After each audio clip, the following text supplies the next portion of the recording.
Hey guys, it's Leroy. So this might be a little weird, but we're gonna try this video thing. So on your desk, you have a small half sheet of paper. The first thing I need you to do is on the first side, you're looking at a timeline. All right, you're looking at the timeline. So what I need you to do is I need you to pay pretty close attention to what happened in January and then April. All right, so you're going to pay attention to what happened in January of that year and then what also happened in April. Look at what they were going to buy and then what they ended up buying. So you're going to pay really close attention to those two things. All right, so that's the first thing. The second thing is I want you to turn your sheet over and you have a perspective on the Louisiana Purchase. So your essential question for this document is, do they support Jefferson's decision? So you're going to underline anything that shows you that they do or that shows you that they don't support Jefferson's decision to purchase Louisiana and the rest of that land. All right. So first thing, be sure that you're looking at what's really happening in that timeline, paying close attention to January and April. And then next, you're going to make sure that you underline things that show either they do or do not support Jefferson's decision to buy Louisiana. All right, so what we're going to do today is we are going to assess the expansion of the United States under Thomas Jefferson, and then also see how that and other things that he did affect the social and economic development of the country. Our agenda, we've already done the do now. You just did that. Congratulations. We're not going to do an APUS short answer, so I'm just going to mark through that. We're going to do some C notes and then hit our out the door. So your essential question that you should be writing down right now on your C notes is, how did America gain land and what impact did that have on America socially and politically? So be sure you write down that essential question because we are going to go through and start answering that question with the notes. All right, so getting this thing started. So Jefferson is the president, and you remember on Monday we talked about a lot of the positive things that he has done as president. And so today we're going to talk about some maybe questionable decisions of Jefferson, and the first one is going to involve the North African Barbary states. What is happening with this is these pirates, they're real live pirates at this time, they are going to start looting American ships, and that's not cool. So when they're looting the ships, they're taking essentially money and or goods from the ships, and they are stealing them, so they're robbing them. So that's what looting is, if you did not know.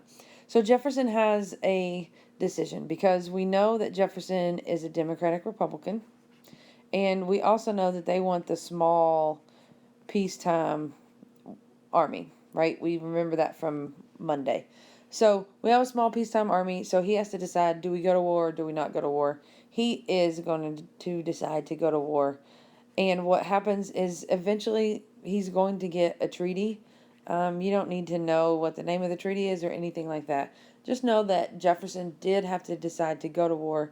And one of the things that comes out of this war is they fought against us with some really small boats. They were really fast. And so Jefferson was like, oh my gosh, those are amazing. So let's buy some. Well, what's unfortunate is with our army, with our navy, not our army, with our navy, the small boats don't fight well against really big ships. So it's kind of a bad decision that he's going to go and buy these boats. So, way to go, Jefferson. We're going to move in and we're going to talk about the Louisiana Purchase. So, Thomas Jefferson wants to buy the Louisiana Purchase, but actually he doesn't want to buy the green area that you see right here. He wanted to buy Louisiana and land east for $10 million. Okay? That's what he wanted. He wanted that land and east for $10 million. So he sends two people over to France, because France had been given the land from Spain in a kind of dirty deal, but you don't need to know that. He goes to Napoleon and says, hey man, this is what we got. We want this land for $10 million. Napoleon is not very excited, but Napoleon says, hey, How about I sell you all of this land in the green for $15 million? Well, Jefferson has to make a decision because he had it approved for the $10 million purchase and not the $15 million purchase. However, the $15 million purchase is a much better deal. So Jefferson actually does go through and buy the $15 million for all of that land because we're going to get resources. We're going to have more land to explore, more land to see what we can actually get out of it. What's unfortunate is if you remember, Jefferson and Hamilton fought over their interpretations of the Constitution. Hamilton was the loose interpretation, saying, "Hey, you have some loopholes. There's some elastic here. We can do what we need to do." Whereas Jefferson was the strict interpretation. So what happens is when he bought the Louisiana Purchase, he goes against that strict interpretation, and he just has a change of heart because at the end of the day, it is what is best for America that he essentially bought land to double the size. So important to note, Jefferson does go against his original feelings on the strict interpretation of the Constitution. Moving on, now we have all this land.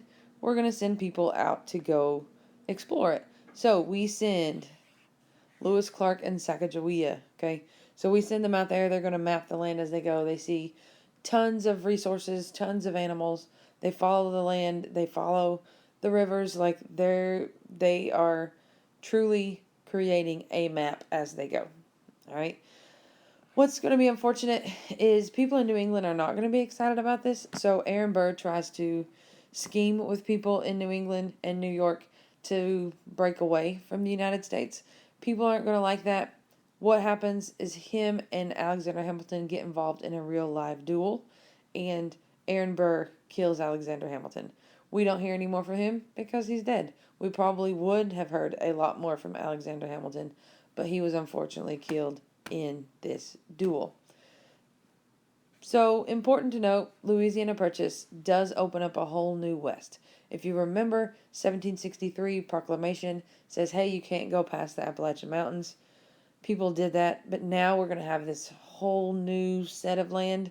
So people see opportunity. People see a chance to go and start fresh. So it's opening up a whole new West to Americans.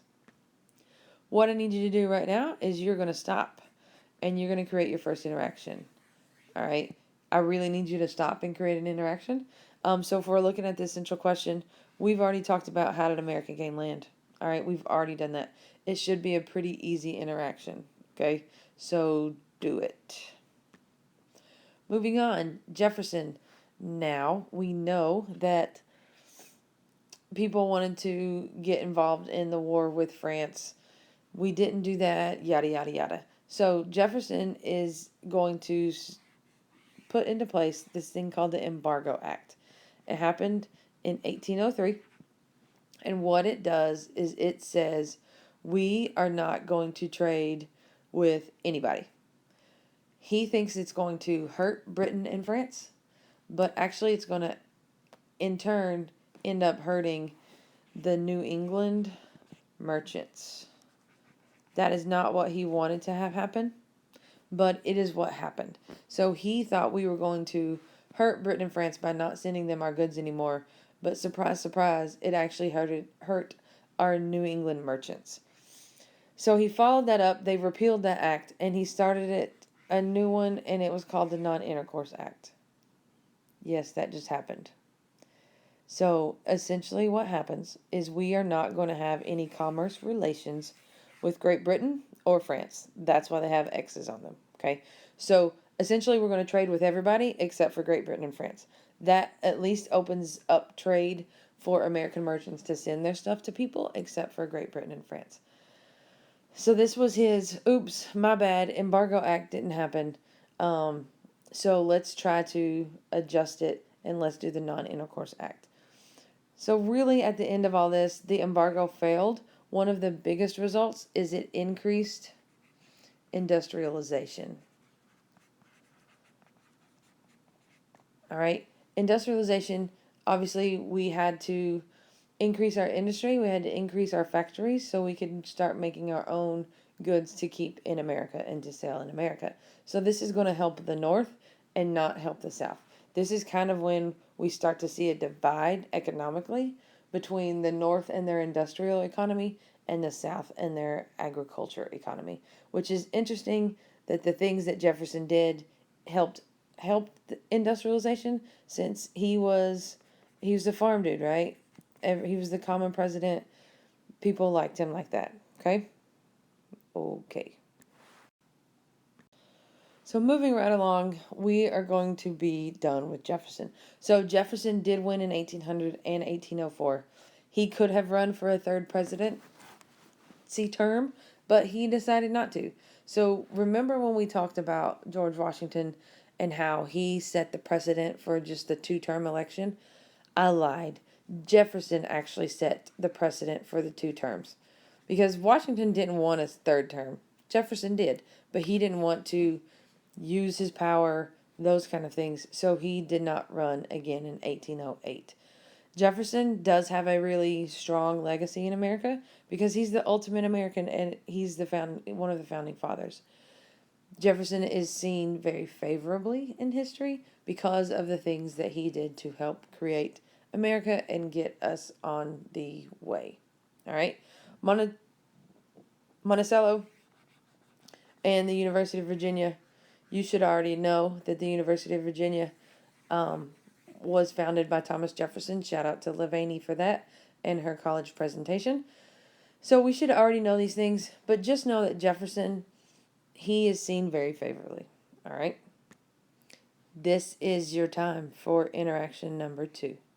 So you should have another interaction. We have talked about what impact the things that Thomas Jefferson have done socially and politically. It should be a very, very, very simple interaction. Do it.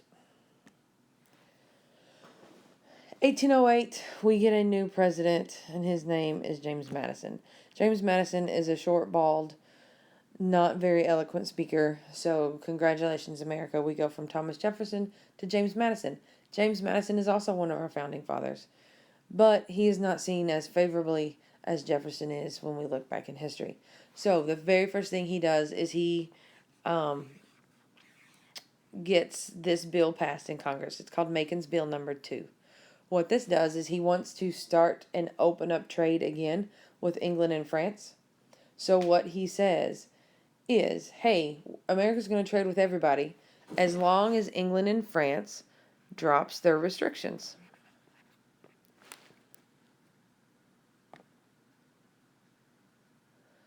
Drops restrictions. All right. So he says, hey, we'll trade with you. Just you've got to make sure that you drop your restrictions. Well, Napoleon is this dude right here. And Napoleon's like, hey, yeah, man, we're dropping our restrictions. We got you. We want to open up trade again. Well, Napoleon is also a liar. So Napoleon did not drop any restrictions. He lied. And so Madison is seen as showing favoritism to France because he starts trading with them again. And then he realizes Napoleon didn't drop the restrictions. So because of this, England is going to get mad at America. All right. This is going to be important because we're about to start talking about another war with America and England. Madison, this does not show very favorably for him and his intelligence, but it is one of the things, and that's what happened. So there you go. Moving on. We are going to talk about Henry Clay. In 1811, the date is not important other than give you some context. Henry Clay is going to be elected Speaker of the House. This dude's Henry Clay, and as I say right here, we're going to be talking about him for a very, very long time. Okay? So Henry Clay is going to be in the running for a while. He is from Kentucky, and this is important because in Kentucky, there are going to be a lot of white settlers start moving into Native American land. So because of that, we're going to have trouble with the Native Americans over land again. These two guys, Tecumseh and Prophet, they are going to rally the Native Americans together and say, hey, we need to fight against these white settlers coming and taking our land. So we need to make sure that nobody gives up their land in Kentucky to white settlers unless all Native Americans agree on it. They get rid of their regular clothes that make them look American. They go into their traditional Native American clothes, and they are going to fight for their land. What happens is William Henry Harrison, he becomes a president later on. He is going to come and burn down Tecumseh's headquarters. And what's going to end up is another example of America taking complete advantage of the Native Americans and not really caring about what is happening in their life. Okay? It's unfortunate, and that is what is going to happen. Andrew Jackson is on here, and I'm going to talk about the war hawks. A war hawk is just somebody who wants war. That's what a war hawk is. Andrew Jackson is also going to fight Native Americans, and he's going to fight them down in Mississippi. This gives him some credibility and gets his name out there because Andrew Jackson is going to become a president that we're going to talk about pretty soon. So the Warhawks are going to get behind Andrew Jackson, and that's going to help him when he becomes president. So the Warhawks, again, are people who want to fight in a war, and the war that they're going to want to fight in is going to be the War of 1812. Okay. Oh, I just said the War of 1812, and here it is.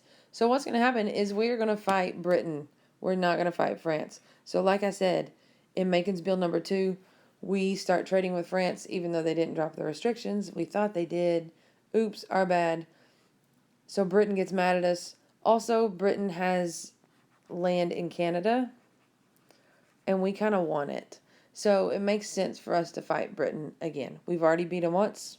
Why the heck can't we do it again? Because now we're a more strong country, and now we can do it again.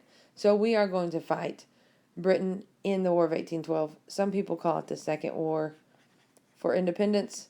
I'm not sure I agree with that, but that's what people say. So the Federalists are going to oppose war. That should not be a surprise to you. We know the Federalists oppose war, and the Democratic Republicans want them. So congratulations, we have entered into the War of 1812. This war is not as important, in my opinion, as the French and Indian or the Revolution or the next one we're going to talk about in the Civil War, but it is a war because when we win this war, it is going to give America even more credibility across the world that we are a force to be reckoned with. Last thing, you've got another interaction, so this is your third, and then you do have to write a summary. All right, so in your C notes, you should have a summary and 3 interactions. No ifs, ands, or buts. Last thing, you have this political cartoon. This political cartoon does go, you saw it on the slide with when we talked about the Embargo Act. There are 3 multiple choice questions. These questions are going to hit on those historical thinking skills that we're focusing on. So use this political cartoon that's about the Embargo Act and answer those 3 questions.